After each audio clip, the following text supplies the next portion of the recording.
नमस्कार। हमारे खास कार्यक्रम करियर का फंडा में हमारे सभी दर्शकों का स्वागत है। हम अपने इस कार्यक्रम में वो शुरुआत करते हैं जहां पर जब लोग 10th, 12th या ग्रेजुएशन करने के बाद एक एम चुनना चाहते हैं। वो चाहते हैं कि कोई उन्हें एक इस तरह से दिशा निर्देश दे या फिर गाइडेंस करे कि वो अपने जीवन को शुरुआत कैसे कर सकते हैं और किस दिशा में लेकर जा सकते हैं। और इसी के लिए हम अपने इस खास कार्यक्रम की पेशकश कर रहे हैं।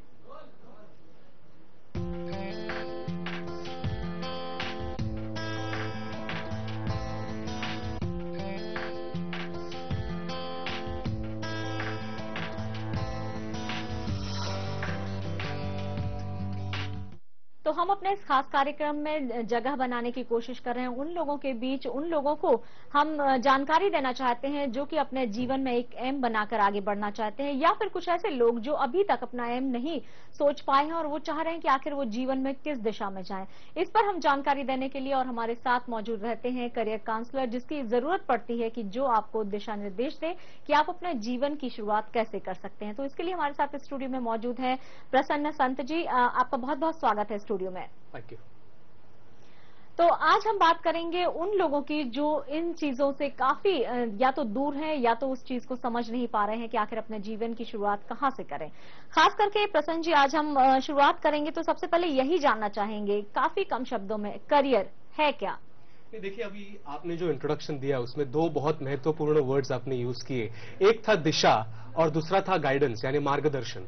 क्या होता है कि करियर हमें बहुत सारी चीजें करने जैसी लगती है कि मुझे ये करना है, वो करना है, पर एग्जैक्टली क्या लैकिंग होता है कि दिशा, कौन से दिशा में मैंने जाना चाहिए, which direction should I follow, ये बहुत कम लोगों को मिलता है। और दूसरा, जैसे आपने बताया कि गाइडेंस, जिसे बोलते हैं हम लोग कि मार्गदर्शन के बारे में आप अगर किसी को पूछेंगे तो ये प्रॉब्लम होता है कि too many experts will give you all kinds of advice. मतलब आप बहुत सारे लोगों को अगर पूछेंगे तो आपको इतनी सारी सलाह मिलेगी कि आपको समझ में नहीं आएगा कि मैंने एग्जैक्टली क्या करना चाहिए। इसलिए यही होता है करियर, कि आपको क्या लगता है, आपको क्या करना चाहिए, आपको क्या लगता है कि आप वहां जाके आप बहुत अच्छे से आपका करियर कर पाएंगे, उसमें आपको रुचि है, आपको दिलचस्पी है, आपकी क्षमता है। ये अगर आप याद में रखेंगे तो शायद मुझे लगता है कि यही दिशा है आपको जाने के लिए, और career is what you love to do. जी बिल्कुल। और आज हम खास अपने इस कार्यक्रम में बहुत सारे लोग हैं जिनका अपना एम बन जाता है। बहुत सारे ऐसे जो 10th और 12th पास स्टूडेंट्स भी होते हैं, वो भी अपना एक एम चुन लेते हैं कि हाँ, मुझे ग्रेजुएशन करने के बाद ये करना है, या मुझे 12th के बाद ही इस तरह के प्रिपरेशन करने हैं कि इस एग्जाम में बैठना है या उस एग्जाम में बैठना है। लेकिन यहाँ हम सबसे पहले उन लोगों के बारे में जानकारी चाहेंगे आपसे कि ऐसे कई लोग होते हैं जिन्हें अपना एम नहीं मिला है, जिन्हें ये नहीं मालूम है कि उन्हें आखिर किस दिशा में जाना है। ऐसे लोगों को जब वो आपके पास आते हैं काउंसलिंग के लिए, तो किस तरह की सलाह देते हैं आप उन्हें? ये आपने बहुत अच्छा पूछा कि जिनके पास एम नहीं है, मतलब कहां जाना है उनको मालूम नहीं है। इसमें इंग्लिश में बहुत अच्छा वर्ड है डायरेक्शनलेस, मतलब they don't know where to head. अभी इसमें क्या होता है मालूम है कि बहुत से बार जब आप स्कूल में होते हैं या 10वीं में या 12वीं में होते हैं तो प्रॉब्लम ऐसा होता है कि आपको समझ में नहीं आता है कि मुझे क्या करना चाहिए। तब उसमें सबसे बेस्ट ऑल्टरनेटिव या सबसे बेस्ट सोल्यूशन मैं हमेशा यही देता हूं कि आप खुद को पूछो कि आपको क्या करना चाहिए। इस समय मैं उनको यही एडवाइस देता हूं कि मैं उनको कुछ ऑप्शंस उनके सामने रखता हूं कि जब हम बोलते हैं ना कि आप खाने में क्या चाहेंगे, आपको क्या खाना चाहिए, तो आप ऑप्शन दे दे कि आप ये खाना चाहेंगे, वो खाना चाहेंगे, वो खाना चाहेंगे। ऐसे ही मैं उनको ऑप्शन देता हूं कि देखो, आपको कॉमर्स में करने के लिए आपको चांस है, आप आर्ट्स में कर सकते हैं, साइंस में कर सकते हैं, इंजीनियरिंग में कर सकते हैं, बहुत सारी चीजें होती है। पर क्या होता है कि उनको यह समझ में नहीं आता है कि मैंने क्या करना चाहिए। तो तब मैं उनको एक बहुत इंपॉर्टेंट सवाल पूछता हूं कि tell me your strengths and tell me your weaknesses, मतलब आपकी जो स्ट्रांग पॉइंट्स है वो मुझे बताइए। जब वो बताते हैं ना कि मुझे भाषा बहुत पसंद है, मैं क्रिएटिव कुछ करना चाहता हूं, मैं बहुत अच्छे से कुछ मेरी भाषा को ज्यादा से ज्यादा उसको मोटिवेशन मिले, ये चीज करना चाहता हूं, तब मैं उन्हें बताता हूं कि आर्ट्स में आपको ज्यादा रुचि है, आर्ट्स में आपको करने के लिए बहुत अच्छा चांस है। तो क्या होता है कि जब वो लोग मुझे उनके स्ट्रेंथ्स या वीकनेसेस बताते हैं, तब मैं उन्हें बता पाता हूं कि वो एग्जैक्टली कौन सा करियर उन्होंने करना चाहिए। जी बिल्कुल। तो यहाँ पर हम यही चाहेंगे कि अगर हम तो जानकारी दे ही रहे हैं अपनी तरफ से, और हमारे अपने भी कुछ प्रश्न हैं जो हम इनसे पूछेंगे और ये हमें इंफॉर्मेशन देंगे, जानकारी देंगे, लेकिन हम साथ ही साथ अपने दर्शकों से भी कहेंगे कि आपकी टीवी स्क्रीन पर एक नंबर चल रहा है जिस पर आप कॉल करके इस समय भी अपना प्रश्न पूछ सकते हैं प्रसन्न जी से, और वो कोशिश करेंगे कि आपकी जो भी दिक्कत है या आपको कोई दिशा नहीं मिल रही है या आपको कोई गाइडेंस चाहिए तो उसमें वो पूरी आपकी मदद भी करेंगे। यहाँ पर सबसे पहले हम कार्यक्रम को और आगे बढ़ाएंगे, लेकिन यहाँ सबसे पहले हम देख लेते हैं कि आखिर करियर है क्या और इस पर लोगों की किस तरह की प्रतिक्रिया होती है।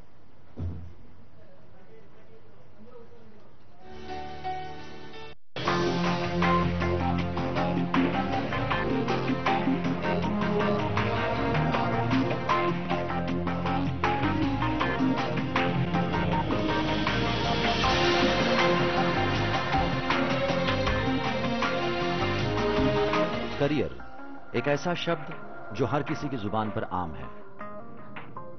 बढ़ती उम्र में अपने लिए तो कभी अपनी बहनों के लिए, भाइयों के लिए या फिर परिजनों के लिए। उम्र के एक पड़ाव के बाद इंसान अपनी औलादों के लिए इस शब्द को रटता ही रहता है। चेहरे बदलते रहे, जुबान बदलती रही, लेकिन करियर शब्द की अहमियत अपनी जगह पर कायम है। तो आखिर ये करियर नाम की बला है क्या? इसके लिए हर शख्स परेशान क्यों है? चलिए हम करियर शब्द को समझने और करियर प्लानिंग करने में आपकी मदद करते हैं। करियर उस संतुष्टि के अनुभव को कहते हैं जो किसी व्यक्ति को किसी जॉब को करने में और उससे मिलने वाली आमदनी से होती है। यानी जब कोई जॉब जिसे करने से संतुष्टि और पारितोषिक दोनों मिले, उसे करियर कहते हैं। फिर आप सोचेंगे कि जॉब और करियर में फर्क क्या है, तो हम आपको बता दें, दरअसल जॉब और करियर में थोड़ा सा फर्क होता है। जॉब उस काम को कहते हैं जिसमें आपकी मेहनत का सिर्फ पैसा मिलता है, लेकिन करियर में पैसे के साथ मानसिक संतुष्टि भी प्राप्त होती है, और शायद इसी संतुष्टि की वजह से इंसान उसी काम में लगा रहता है और आगे भी उस काम को जारी रखने की इच्छा रखता है, क्योंकि उस काम को करने में उसे पैसे के साथ संतुष्टि भी मिलती है। लगातार कई सालों तक एक ही जॉब करने और उससे होने वाली आमदनी से कुछ हद तक संतुष्टि के साथ जिंदगी गुजर बसर की जाए तो ये कहा जा सकता है कि किसी व्यक्ति ने उस काम को अपना करियर बनाया है। लेकिन अक्सर जिंदगी के उतार चढ़ाव के दरमियान इंसान ये फैसला नहीं कर पाता है कि उसे करियर किस फील्ड में बनाना चाहिए। वो दुनिया की भाग दौड़, दिखावे में फंसकर और दूसरों को देखकर अपनी जिंदगी का सबसे अहम फैसला लेने से चूक जाता है, और कामयाबी न मिलने पर पूरी जिंदगी पछतावे के आंसू बहाता है। करियर का चुनाव करते समय कुछ अहम पहलुओं पर ध्यान देना जरूरी है। दूसरों की राय को किनारे रखकर आपको सबसे पहले अपने इंटरेस्ट यानी दिलचस्पी को ध्यान में रखना चाहिए। अपनी दिलचस्पी को देखते हुए ही अपने भविष्य के रास्तों का चुनाव करना जरूरी है। जिस काम को आप करने जा रहे हैं उसको करने की आप में कितनी काबिलियत है, इसका अंदाजा आप जरूर लगा लें। दिलचस्पी के साथ आप में काम करने की काबिलियत भी होनी चाहिए, क्योंकि काबिलियत के बल पर ही कामयाबी की सीढ़ियां चढ़ी जा सकती हैं। इसके साथ एक बात और भी बहुत जरूरी है। करियर को परवान चढ़ाते वक्त आपको जिंदगी में मिलने वाले उन मौकों पर भी चील जैसी निगाह रखनी चाहिए, और उसका सुनहरा मौका मिलने पर बांस की तरह झपट्टा मारकर उठा लेना चाहिए। ऐसी कुछ बातें हैं जिन पर अगर समय रहते गौर कर लिया जाए तो इंसान का करियर दर बदर की ठोकरें खाने से बच जाएगा।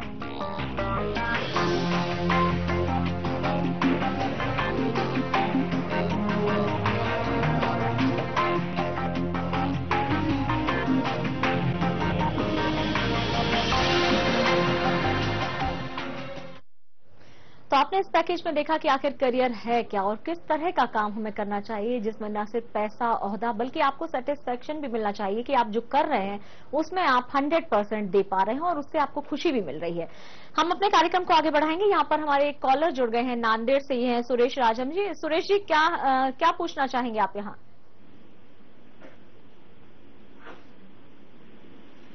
सुरेश जी, अगर आप तक आवाज जा रही है तो जानना चाहेंगे कि अगर आप कुछ पूछना चाहते हैं प्रसन्न जी से तो आप पूछ सकते हैं। शायद उनसे हमारा संपर्क टूट गया है। प्रसन्न जी, आपसे जानना चाहेंगे, जॉब करना, क्या आपको लगता है कि अगर एक अच्छा ओहदा मिल गया है आपको, वहां आप सेटिस्फाई हो जाते हैं जॉब से, या उसके अलावा भी कुछ और चाहिए होता है जिससे आपको लगे कि अगर मैं अपने करियर को बना सकता हूं तो ये चीजें हैं जो मुझे मिलनी चाहिए? नहीं, आपने बहुत अच्छा पूछा। ये पैकेज में एक बहुत इंपॉर्टेंट वर्ड था, वो था कि मानसिक संतुष्टि, जी। जिसे हम लोग बोलते हैं कि मेंटल सेटिस्फैक्शन। और एक अच्छा वर्ड था कि अप्स एंड डाउन्स, यानी उतार चढ़ाव। तो जो जॉब होता है, जैसे आपने मुझे पूछा कि ओहदा मिलने से या डेजिग्नेशन या पोजीशन मिलने से जी। क्या आपको सेटिस्फैक्शन मिलता है। सी, यहाँ पे ना एक जो मैनेजमेंट स्टडीज या मैनेजमेंट स्टूडेंट्स हैं, उनके लिए एक हाइजीन फैक्टर्स करके एक बहुत बड़ी थियरी है। हाइजीन फैक्टर्स में क्या होता है मालूम है, कि उसमें पैसा नहीं होता है। उसमें आप देखते हैं कि आपको रिस्पेक्ट कितना मिलता है, आपको रिकॉग्निशन कितना मिलता है, कितने लोग आपको पहचानते हैं। ये सारी चीजें आपको बहुत मायने देती है। दूसरा क्या होता है कि आपको जब डेजिग्नेशन मिलता है, जैसे आपने मुझे पूछा कि जब ओहदा मिलता है या पोजीशन जब आपको मिलती है, तब आपको सेटिस्फैक्शन मिलता है क्या। अभी इसके मैं दो जवाब देना चाहूंगा आपको, कि कोई लोग ऐसे होते हैं कि उनको पैसा बिल्कुल महत्वपूर्ण नहीं है, मतलब पैसा उनको चाहिए, पर they want position more than money. तो तब क्या होता है कि तब उनको सेटिस्फैक्शन मिलता है जब उनको ओहदा मिलता है या उनको पोजीशन मिलती है। बहुत सारे लोग ऐसे भी होते हैं जिनको पोजीशन नहीं चाहिए, but they want earning source. अभी तब हमें पता चलता है कि एग्जैक्टली उसको क्या चाहिए। अभी देखिए, ये अगर आप मुझे सवाल पूछेंगे कि मुझे क्या चाहिए, ओहदा या पैसा, तो मैं तो बोलूंगा कि ओहदा भी चाहिए और पैसा भी चाहिए। पर क्या होता है कि life doesn't give you everything that you want, पर तब आपको वही चूज करना है कि क्या मुझे पसंद है। अभी जब आपको डेजिग्नेशन मिलता है, जैसे आपने पूछा ओहदा मिलता है, जब आपको ओहदा मिलता है तब आपने इतने अच्छे से काम करना चाहिए कि जैसे हम लोग बोलते हैं ना कि मनी विल ऑटोमेटिकली फॉलो। तो मनी आपके पास अपने आप आने वाला है, पर पहले आपने क्या करना चाहिए कि आपका जो बेस होता है, जैसे हम लोग बोलते हैं ना कि कोई भी बिल्डिंग हो, बिल्डिंग जब आपको कंस्ट्रक्ट करनी है तो उसका बेस स्ट्रांग होना चाहिए। तो जब आपको पोजीशन मिलती है, बहुत अच्छा ओहदा मिलता है, तो तब भले आपको पैसा मिलता हो तो very nice, but at that moment if you are not earning that much, वो पोजीशन पे आपको पूरी तरह से कैपिटलाइज करना चाहिए। और मैं आपको बोलता हूं कि जब आप पोजीशन पे बहुत अच्छे से काम करेंगे ना, ऑटोमेटिकली कुछ दिन के बाद आपके पास पैसा आने ही लगेगा। और जब ये दोनों चीजें एक साथ आती है ना, position as well as money, that leads to satisfaction. और जब आप सेटिस्फाइड है, जब आप खुश है, तो फिर आपको और कुछ करने की जरूरत ही नहीं। तो आपके पास ओहदा भी आ गया, पैसा भी आ गया, और जिसके लिए आप इतने इतने दिन से, आप जो हम लोग करियर के लिए अभी आप डिस्कस कर रहे हैं, तो जिसके लिए आप इतनी तरह से जूझ रहे थे, वो आपको जब मिल जाए, then that is the secret of everyone's life. जी बिल्कुल। और यहाँ एक बात और जानना चाहेंगे कि पहले कुछ ऐसी फील्ड होती थी जिनमें हर माँ बाप हो, भाई बहन हो या परिवार के बड़े सदस्य हो, वो चाहते थे कि उनका बच्चा वही बने, और खास करके ये होती थी डॉक्टर हो, इंजीनियर हो, इस टाइप की। लेकिन आज ऐसे बहुत सारे ऑप्शन हैं जिसमें लोग अपने फ्यूचर बना सकते हैं, उसमें पैसा भी है, उसमें उनको डेजिग्नेशन भी, एक ओहदा भी मिलेगा, वो सारी चीजें होती हैं। लेकिन इसके बावजूद भी अगर बात करें, आपके पास बहुत सारे लोग काउंसलिंग के लिए आते होंगे, अधिकतर उनका झुकाव किस तरह के जॉब की ओर है? नहीं, मैं फ्रैंकली बताना चाहूंगा कि आपने जैसे पूछा कि झुकाव किस तरफ होता है, तो झुकाव होता है पैसे की तरफ। जी। अभी पैसे की तरफ मतलब क्या, कि कौन से जॉब में मुझे ज्यादा पैसा मिलेगा। कैसे होता है मालूम है, मैं आपको बताना चाहूंगा कि बहुत लोग ये देखते हैं कि उसके पास कितना पैसा है, कितनी गाड़ियां हैं, कितना धन है, कितनी शौलत है। ये नहीं देखते कि उसके पीछे उतने मेहनत कितनी ली है। ये देखना बहुत जरूरी है कि क्या होता है कि लोगों को लगता है कि जब वो सीईओ बन जाता है तो उसके पास सब कुछ आ जाता है। ऐसा नहीं है। वो सीईओ भी जब बना है तो नीचे से जाके ही बना है। वो एग्जीक्यूटिव लेवल पे जो था, जो इनिशियल लेवल पे था, तो जब आपने मुझे पूछा कि क्या देखते हैं लोग, तो पहले पूछते हैं कि किस जॉब में मुझे ज्यादा पैसा मिलेगा।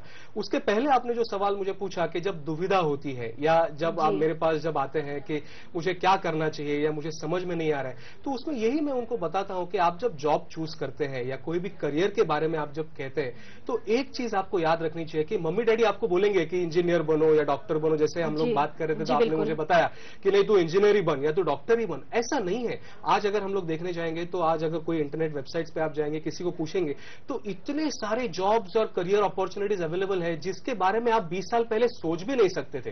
कि जैसे आपने बताया कि पहले पेरेंट्स को क्या मालूम था, या तो आप डॉक्टर बनो, इंजीनियर बनो या एमबीए बनो। पर आज जैसे हम लोग डिस्कस कर रहे थे, आप एडिटिंग कर सकते हैं, आप एनिमेशन में जा सकते हैं। ये सिर्फ दो चीजें मैंने आपको बताई, पर इसके अलावा ऐसी कितनी सारी चीजें हैं जिससे आपको ओहदा भी मिलेगा, पैसा भी मिलेगा, और जो मान मिलता है ना कि यार he is doing a wonderful job for the society. अभी मैं आपको एक चीज बताना चाहूंगा कि कल ही मेरे साथ ये हुआ। मैं घर पे था और कोई दो यंगस्टर्स मेरे घर पे आए।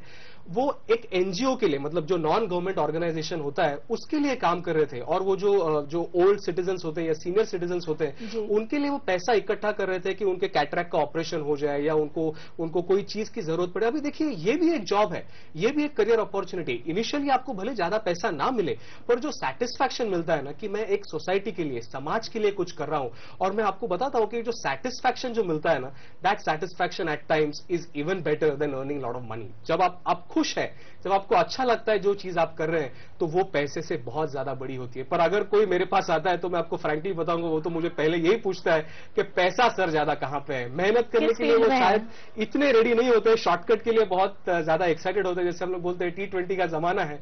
तो ये सारी चीजें होती है, but we have to give him the right guidance. जी बिल्कुल, वो सबसे पहले यही जानना चाहते होंगे कि किस फील्ड में पैसे ज्यादा हैं, तो वो उस ओर अपना झुकाव बनाए। यहाँ पर एक बात और जानना चाहेंगे कि बहुत सारे लोग होते हैं जो आजकल अगर देखा जाए तो 10th 12th पढ़ने वाले बच्चे भी जो है वो आजकल जिस तरह से टीवी मीडिया इन सब जगहों पे दिखाया जाता है, सिंगिंग कॉम्पिटिशन्स है उनमें आप अपनी लाइफ बना रहे हैं, डांस है इसमें, तो जब बच्चे इस ओर अपना झुकाव दिखाते हैं और माता पिता से उसके बारे में बात करते हैं तो वो साफ इस चीज के लिए मना कर देते हैं कि नहीं, इन सब चीजों में अपना फ्यूचर नहीं बनाने का सोचो। तो उस समय आप ऐसे माता पिता को क्या कहेंगे कि क्या उन्हें बच्चों को इस फील्ड में जाने देना चाहिए? नहीं, देखिए अभी ये जो आपने पूछा कि फील्ड में जाने देना चाहिए कि नहीं जाने देना चाहिए, इसमें मैं पहले यही बताता हूं कि देखिए अभी क्या हो रहा है कि पीपल आर बिहाइंड ग्लैमर। मतलब टीवी पे मैं जब आ जाऊं या 4-5 गाने में गा जाऊं और कोई बड़े सेलिब्रिटी मुझे मेरी तारीफ करे तो मुझे लगता है कि I am the best singer in Bollywood today.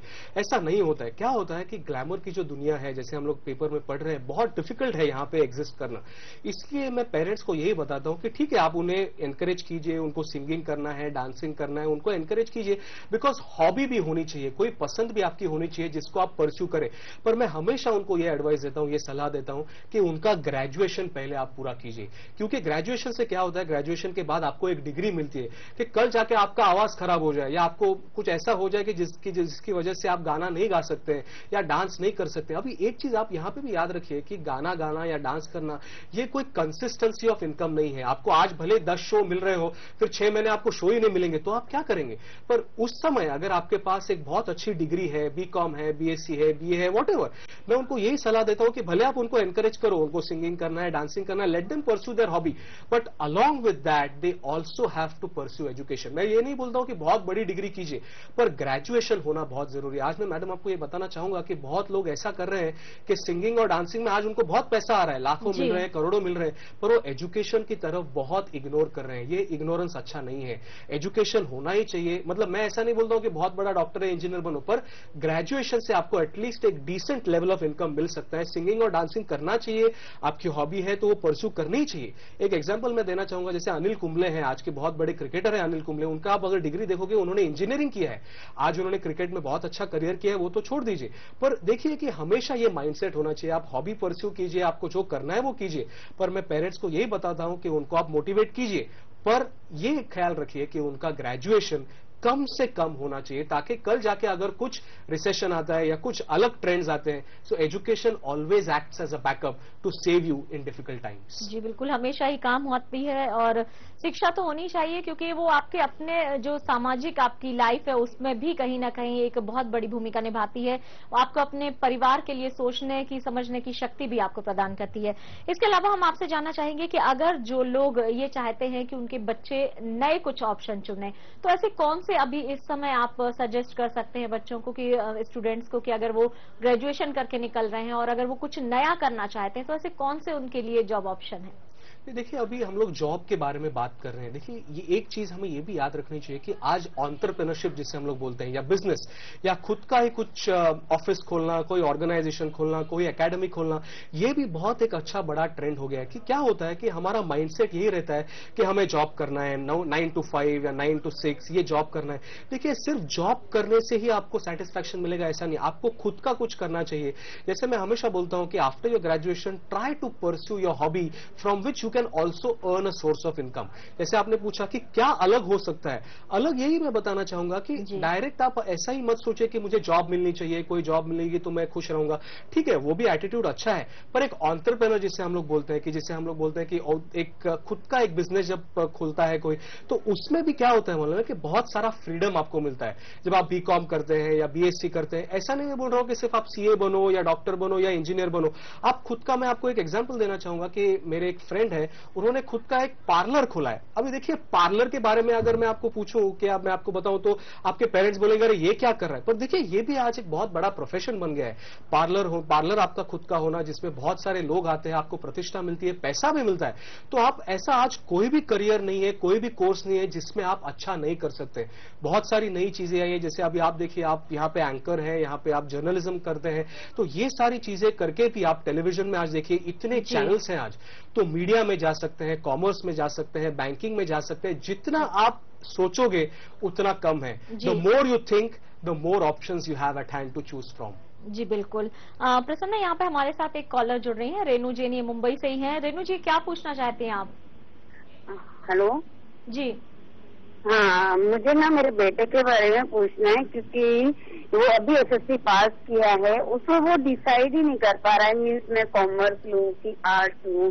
Second thing, उसे एनडीए में पहले इंटरेस्ट था, लेकिन मैथ्स उसका वीक था, तो इसलिए उसने कॉम्प्लेक्स मैथ ना लेके सिंपल मैथ लिया था। तो इस वजह से अभी एनडीए के लिए बोलते हैं लोग कि मीन्स मैथ चाहिए, तो मैथ तो उसे मिलेगा नहीं, बिकॉज उसका 62% है।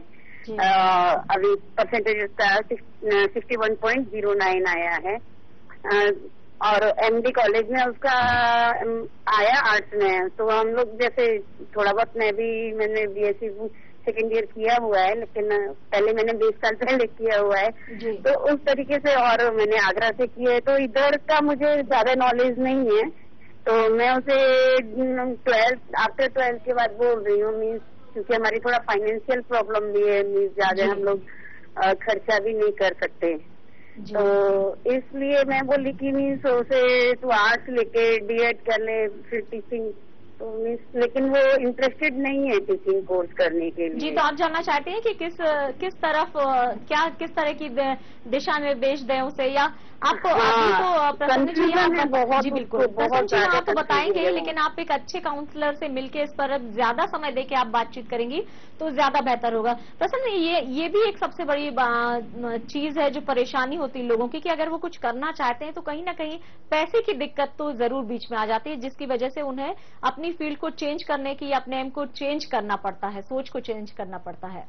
नहीं, ये दोनों सवालों का मैं एक साथ जवाब दूंगा। जैसे पहले हमें वो मैडम ने पूछा था कि उनका जो लड़का है उससे समझ में नहीं आ रहा है कि उसने क्या करना चाहिए, तो यही मैं उसको सलाह यही दूंगा कि अगर उसको वो लगता है कि मैथ्स में उसको वीक है या मैथ्स में उसको प्रॉब्लम हो रहा है, तो शायद कॉमर्स उसके लिए नहीं होगा, because commerce is all related two numbers and figures. तो आर्ट्स है, साइंस में भी थोड़ा उसे ध्यान रखना पड़ेगा, क्योंकि साइंस में भी उसको मैथ्स आएगा। तो मेरे ख्याल से अभी जो उसको डिग्री अवेलेबल है, तो मेरे ख्याल से आर्ट्स में अगर वो जाएगा, उसे डीएड करना है, चाहे टीचर बनना है, तो मेरे ख्याल से आर्ट्स में अगर वो जाएगा तो बेटर रहेगा at this stage of his career. दूसरा, आपने जो पूछा पैसे के बारे में या फाइनेंशियल प्रॉब्लम, जैसा उन्होंने भी वो बताया कि बाद में जाके उनको वो प्रॉब्लम हो सकता है, तो देखिए आज कैसे हो गया कि 20 साल पहले अगर आप देखेंगे तो पहले लोग ये सोचते थे, पेरेंट्स ये सोचते थे कि ऐसा कोर्स करो जिससे मैं उसे पैसे दे सकता हूं, वो फीस मैं अफोर्ड कर सकता हूं। पर आज देखिए times have changed. Today there are many financial institutions, आज बहुत सारे बैंक्स हैं जो लोन ऑफर करते हैं, कि वो लोन भी ऐसा होता है ना कि आप जब तक आपका डिग्री खत्म नहीं होता है या जब तक आपका एजुकेशन खत्म नहीं होता है तब तक आपका वो लोन चलता रहेगा। जैसे ही आपको जॉब मिलता है तो आपके सैलरी में से वो जो हफ्ता होता है या जो इंस्टॉलमेंट या ईएमआई हम लोग बोलते हैं, वो ईएमआई आपके सैलरी में से निकलता जाता है। तो आपको ये भी चीज याद रखनी चाहिए कि today banks are ready to sponsor your education. तो कहीं पे भी आपको ये प्रॉब्लम नहीं आएगा कि मेरे पास ये कोर्स करने के लिए पैसे कम है। कोई भी बैंक में आप जाइए, बड़े बड़े बैंक्स में जाइए, बहुत कम इंटरेस्ट रेट्स पे आपको ये लोन्स मिलते हैं। ये लोन्स के अलावा आपको ये बहुत सारी फैसिलिटीज भी मिलती है कि जब तक आपको सैलरी नहीं आती है तब तक आपको ये लोन चलता जाएगा, और जब आपको सैलरी आएगी तब उससे आपका जो है हफ्ता निकलता जाएगा। तो ये फाइनेंशियल प्रॉब्लम जो है 20 साल पहले थी, पर आज अगर आप देखोगे the world has changed, it is an era of globalisation. तो जब आप चाहिए तो आप बैंक में जा सकते हैं, उनसे पूछताछ कर सकते हैं। 4-5 बैंक में जाइए तो आपको जहां पे भी लगता है कि ये बेस्ट सोल्यूशन है, ये एक बेस्ट मेरे प्रॉब्लम का सोल्यूशन दे सकते हैं, वो बैंक में आप जाइए, वो फाइनेंशियल इंस्टीट्यूशन आपको जरूर मदद करेगा और ये फाइनेंशियल प्रॉब्लम जो है आपका वो 100% निकल जाएगा और आपके बच्चे की बहुत अच्छी प्रोग्रेस होगी। जी बिल्कुल। तो रेनू जी आपको सजेशन भी दे दिया है कि अगर आपके बेटे कुछ और करना चाहते हो, उसमें आप पैसे की वजह से अगर कोई परेशानी आ रही, तो आजकल एजुकेशनल लोन मिलना बहुत इजी हो गया। आप किसी भी बैंक में जाके इस बारे में जानकारी ले सकती हैं और बातचीत कर सकती हैं। प्रसन्ना, यहाँ पर हमारे साथ एक और कॉलर जुड़ रहे हैं, ये है नबी मोहम्मद मीरा रोड से। आप क्या जानना चाहते हैं? हेलो जी हेलो हेलो। जी, आप अपना प्रश्न पूछें। हाँ मैडम, मैं एनजीओ से हूँ। मैं जी मेरी एक संस्था है खुद की। हाँ जी मेरी एक संस्था है अपनी, एक एनजीओ, निर्माण एजुकेशन सोशल वेलफेयर सोसाइटी। जी तो मैडम मेरे को जो इसके बारे में उनसे जरा राय लेना था, तो मैं अभी संस्था एक नई ओपन किया हूँ अभी मैं। तो मुझे एक अच्छा कुछ काम करना है, तो उसके लिए मुझे क्या करना पड़ेगा, एक जरा उनसे आइडिया लेना था मुझे। क्योंकि मैं संस्था तो खोला, मुझे क्या है ना, एक अच्छे काम करने का मतलब किसी से हेल्प करना या स्कूल बनवाना, यानी बच्चों के लिए कुछ खिदमत करना गरीबों के लिए। तो इसके लिए मुझे उनसे आइडिया लेना था आपसे। जी नहीं, उन्होंने पूछा कि एनजीओ है उनका और उन्होंने बहुत अच्छा वर्ड यूज किया कि कुछ खिदमत करना चाहते हैं, कुछ अच्छा करना चाहते हैं, कुछ बच्चों के लिए, स्कूल स्टूडेंट्स के लिए या उसके लिए। तो एक इन्होंने बहुत अच्छा फर्स्ट स्टेप बहुत अच्छा लिया है कि he has launched an NGO, जिसे हम लोग बोलते हैं कि नॉन गवर्नमेंट ऑर्गेनाइजेशन। तो उन्हें थोड़े फंड्स के लिए देखना चाहिए।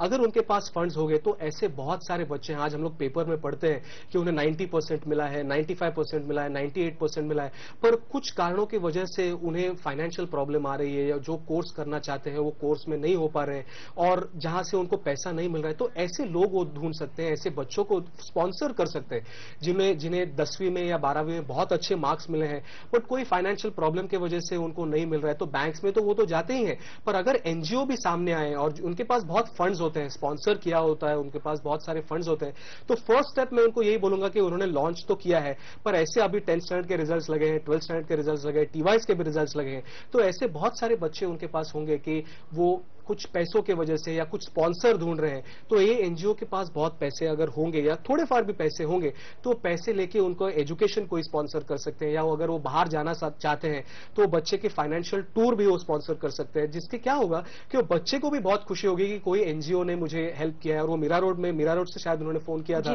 तो वहां पर भी ऐसे बहुत सारे बच्चे होंगे जिनको जरूरत है, स्पॉन्सर की जरूरत है, फंडिंग की जरूरत है। तो उन्होंने एनजीओ तो लॉन्च किया है, ऐसे बच्चे वो ढूंढे जो बहुत इंटेलिजेंट है, उनका बहुत ब्राइट फ्यूचर है, कुछ कोई कारण की वजह से वो अटक रहे हैं। तो उनको अगर वो मदद करेंगे तो एनजीओ को भी फायदा होगा और बच्चे को भी फायदा होगा, and that NGO will grow not only in Mira Road but पूरे मुंबई में भी उनको ग्रोथ का एक स्कोप मिलेगा। पर बहुत अच्छा ऑब्जेक्टिव है जिसकी वजह से उन्होंने ये एनजीओ लॉन्च किया है। जी, एक और हमारी कॉलर जुड़ गए हैं कांदीवली से। जी, आप अपना प्रश्न पूछें, क्या पूछना चाहते हैं? नहीं मैम, मैं 12th पास हूँ और मैंने नीट का एग्जाम दिया दिस ईयर।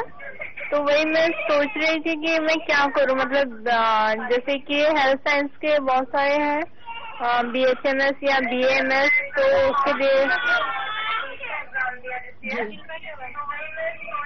कि मैं BHMS या BAMS, MBBS वगैरह, और फाइनेंशियल कुछ प्रॉब्लम है जिसकी वजह से। जी, प्रसन्ना, इन्हें क्या जानकारी देना चाहेंगे आप? तो देखिए, अभी इन्होंने बताया कि उन्होंने एग्जाम दिया है। अभी कैसा है कि वो उनके पास भी 4-5 ऑप्शंस हैं। अभी इसके बारे में मैं उन्हें ये नहीं बता सकता हूँ कि आप यही करो यही करो। क्या होता है कि खुद की नॉलेज होनी चाहिए और उसे वो डिसीजन खुद से लेना चाहिए। अभी क्या होता है कि अगर ऐसा होता कि उनके पास ऑप्शन ही नहीं होते तो मैं ऑप्शंस दे पाता था, पर अभी उनके पास ये 4-5 ऑप्शंस है और ये 4-5 में उन्हें ही वो तय करना पड़ेगा कि कौन सा बेस्ट ऑप्शन है और वो ऑप्शन लेके ही उन्हें आगे जाना पड़ेगा। फाइनेंशियल इंस्टीट्यूशंस का और फाइनेंशियल प्रॉब्लम का तो हम लोग ने अभी ऑलरेडी सोल्यूशन दिया है। ये मैं बताना चाहूंगा कि ये जो 4-5 ऑप्शंस है उनमें आप ही डिसाइड कीजिए कि आपके लिए बेस्ट कौन सा होगा और उसी परस्यू कीजिए, and that will be beneficial for you. जी बिल्कुल प्रसन्ना, तो लोगों को हमने, जितने भी हमारे दर्शक हैं उन्होंने कॉल किया, उनको तो हमने जानकारी दी है, साथ ही साथ हमने एक कॉमन सी जानकारी दी है कि आखिर करियर अगर आप बनाना चाहते हैं तो किन चीजों का ध्यान रखना चाहिए, किन दिशा निर्देश को, किस गाइडेंस के हिसाब से आपको बढ़ना चाहिए। इसमें अगर कहीं ना कहीं परिवार के जो बड़े लोग हैं वो तो आपकी मदद करते ही हैं, लेकिन फिर भी अगर आप उसमें चुनाव नहीं कर पा रहे हैं, उसमें कुछ जानने की कोशिश करना चाहते हैं, तो आप एक अच्छे काउंसलर से जाकर मिलें, वो आपको इसके बारे में जानकारी देगा जिससे आप अपना भविष्य अच्छा बना सकते हैं। तो आज के हमारे करियर का फंडा में फिलहाल के लिए बस इतना ही। प्रसन्ना, आप स्टूडियो में आए, आपका बहुत बहुत धन्यवाद। Thank you, pleasure. नमस्कार।